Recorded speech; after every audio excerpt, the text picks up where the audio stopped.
புதுக்கோட்டை என்னைக்குமே திமுகவோட கோட்டை தான்.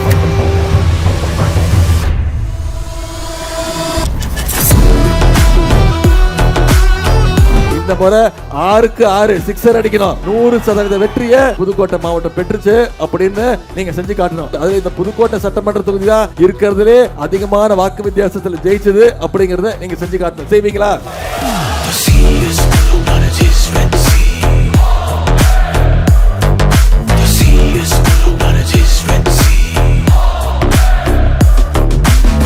விளையாட்டுத்துறையுடைய அமைச்சர் அப்படின்னு தலைவர் வந்து எனக்கு பொறுப்பு கொடுத்தாங்க. அந்த விளையாட்டுத்துறையில மிகப்பெரிய சாதனைகளை செஞ்சு காட்டியிருக்கிறோம். அந்த விளையாட்டுத்துறையில எனக்கு முன்னாடி என்னோட சீனியர் அமைச்சரா இருந்தவர் அண்ணன் மையநாதன் அவர்கள்.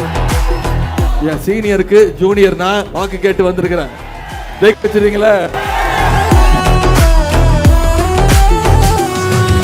கலைஞர் மகளிர் உரிமை தொகை திட்டம் 3 வருஷமா கொடுத்துட்டு இருக்கோம். 1,31,00,000 மகளிருக்கு கடந்த 3 வருஷமா மாதம் 1000 ரூபாய் நம்முடைய தலைவர் வங்கி கணக்குல செலுத்திட்டு வரார். தலைவர் காலையில 6:30 மணிக்கு அக்கௌண்ட்ல அனுப்பிச்சிட்டாரு. எல்லாரும் ஷாக்கு, யாரு கொடுத்தாங்கன்னு தெரியல. அப்புறம் தான் அவங்க தெரிஞ்சது முதலமைச்சர் கொடுத்திருக்கிறாருன்னு. 6:30 மணிக்கு கொடுத்தாரு. 9 மணிக்கெல்லாம் மகளிர் பேங்குக்கு போய் பணத்தை எடுத்துட்டாங்க. ஏன்? மோடி எடுத்துடுவார் அந்த பணத்தை.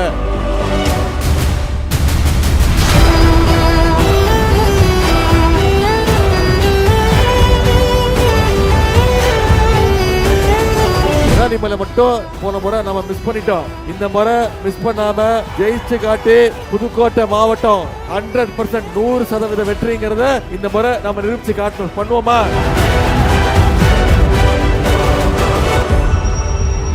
அதிமுக கூட்டணி அமைச்சது சிபிஐ, இடி இவங்களாம் வச்சு மிரட்டி தான் திரு விஜயபாஸ்கர் போன்ற அடிமை கூட்டத்தை மிரட்டி தான் இன்னைக்கு பாஜக மீண்டும் தமிழ்நாட்டுக்குள்ள நுழைய பாக்குது.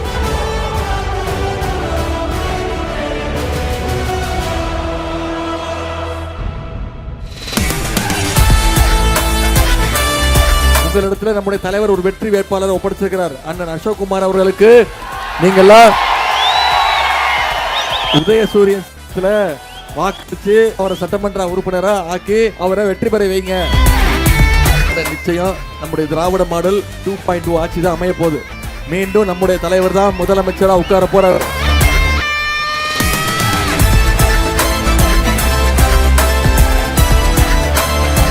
என்னைக்குமே தஞ்சாவூர் மாவட்டம் திமுகவோட கோட்டை. அது பட்டுக்கோட்டை என்னைக்குமே திமுகவோட கோட்டை.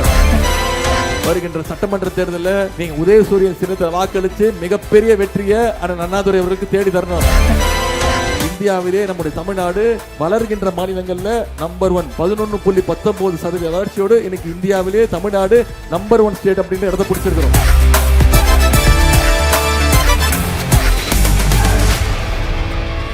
மோடியுடைய நம்பர் 1 முரட்டடிமை திரு எடப்பாடி பழனிசாமி அவர்கள் தான். உதயநிதி ரொம்ப பேசுறாரு. அவருக்கு என்ன அனுபவம் இருக்கு?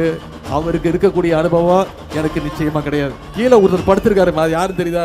கார்பெட் மாதிரி இருக்காரு, அவர் தான் எடப்பாடி பழனிசாமி. இந்த மாதிரி அனுபவம் எனக்கு கிடையாதுமா. நான் என்னைக்கும் மக்களோட மக்கள் அனுப்பேன்.